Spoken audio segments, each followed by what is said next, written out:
السلام علیکم نہال صاحب. سر 2 روز پہلے پیپلز پارٹی نے مذاکرات پر اتفاق رائے کے لیے کمیٹی تشکیل دی. سر آج امیر جماعت اسلامی سراج الحق صاحب وزیر اعظم سے ملاقات کر رہے ہیں, عمران خان صاحب سے ملاقات کر رہے ہیں, اور پھر اس کے بعد اس طرح کی باتیں ہو رہی ہیں کہ شاید یہ مذاکرات پر آمادگی ظاہر ہو رہی ہے دونوں جانب سے. تو سر کیا واقعی آپ ساتھ بیٹھنے کو تیار ہیں, اور یہ امپورٹنٹ پیش رفت ہے, گو کہ یہ بہت اچھی پیش رفت ہوگی اگر ایسا ہو جاتا ہے, لیکن یہ ہوئی کیسے اور آپ لوگ تیار کیسے ہوئے؟ سراج صاحب ہماری اتحادی نہیں ہے, ہماری اتحادی پیپلز پارٹی ہے, JUI ہے اور دیگر جماعتیں ہیں, MQM ہے, دیگر جماعتیں ہیں. ہم جو بھی بات کریں گے, اور اس سے بھی بڑھ کر اب پارلیمنٹ چونکہ ٹیک اوور کر چکی ہے تو ہم پارلیمنٹ کو بائی پاس نہیں کر سکتے. اتحادی جماعتوں کی حکومت اور پارلیمنٹ, ہم ان سب کا جب کنسنسس ہو جائے گا, جو بھی کنسنسس ہو, کچھ سر یہ ساری چیزیں کنسنسس سے ہوں, لیکن اس میں کنسنسس مریم نواز صاحبہ کے اور میاں صاحب کے شامل ہیں, یہ جو مذاکرات ہو رہے ہیں, کیونکہ اس سے پہلے تو مریم صاحبہ حکومتی کسی بھی فیصلے سے لا تعلقی کا, حکومت سے لا تعلقی کا اظہار کرتی رہی ہیں. دیکھیے جہاں سیاسی اتحاد ہے اس میں بہت سارے لوگ ایسے بھی ہیں جو حکومت میں نہیں ہے, اور نواز شریف صاحب کی جو رائے ہے ابھی میں لے کر مذاکرات ہو رہے ہیں, کیونکہ یہ گو ایڈ تو وزیر اعظم صاحب کی جانب سے دیا گیا ہے نا سر. یہ آپ سوال کریں سراج الحق صاحب سے کہ وہ کن کن سے اعتماد لے چکے ہیں اور کن کے اعتماد کے ذریعے وہ یہ مذاکرات کو شروع کر چکے ہیں. اس کا جواب سراج الحق صاحب بہتر دے سکتے ہیں, کیونکہ یہاں پہ اتحادی جماعتوں میں مختلف خیال لوگ ہیں, مختلف جماعتیں ہیں. سر آپ کی پارٹی کے اعتبار سے کر رہی تھی کہ میاں صاحب اور مریم صاحبہ کو اعتماد میں لیا ہوا ہے یا نہیں. عارف صاحب بہت بہت شکریہ. السلام علیکم سر. یہ جو کچھ ہو رہا ہے, اگر یہ جو مذاکرات کی باتیں ہو رہی ہیں اور یہ اگر پیش رفت ہو جاتی ہے تو نو ڈاؤٹ یہ بڑی اچھی چیز ہوگی.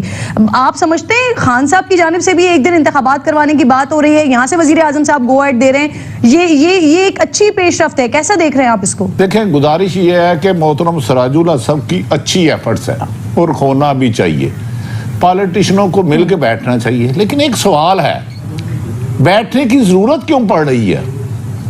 آئین میں تو واضح چیزیں لکھی ہیں کہ مدت اسمبلی پوری کرے تو 60 دن میں الیکشن, اسمبلی سے مدت پہلے تحلیل ہو جائے تو 90 دن میں الیکشن.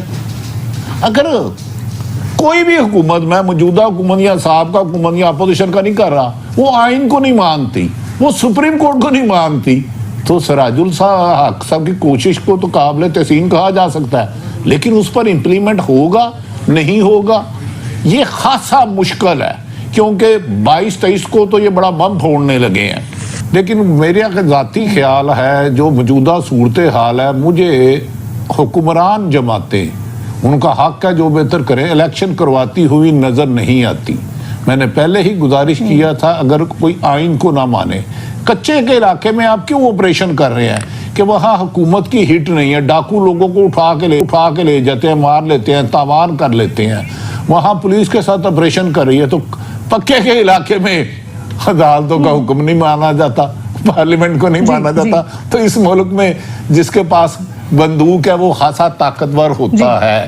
تو ہمیں امید ہے جی خان صاحب کو خدشہ ہے کہ 27 رمضان کے بعد یا عید کی چھٹیوں کے دوران ان کو گرفتار کر لیا جائے گا, اور غالباً اسی طرح کا ایک ٹویٹ آپ نے کیا بھی ہے. تو سر آپ کے پاس کوئی اس طرح کی خبریں ہیں کیا, کوئی اطلاعات ہیں کیا؟ دیکھیں میں بینگ اے رپورٹر, میں تو اپنی خبر پہ قائم ہوں. میں نے یہ 27 کا نہیں کہا, ان کی زندگی کو بھی خطرہ ہے 1001%. بعض جگہ بیرونی طاقتیں اندرونی ہوں انہیں مارنے کا پلان کر چکی ہیں, جس کی زندہ مثال وزیر آباد میں ہونے والا حملہ اور اس کا درج نہ ہونے والا مقدمہ.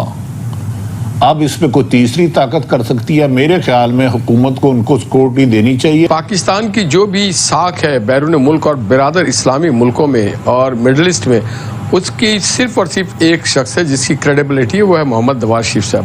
محمد نواز شریف صاحب کے قدم مبارک کبھی عمرے کے لیے پہنچے, اللہ تعالیٰ اور مبارک کرے اور سب کی عمرہ کو قبول فرمائے.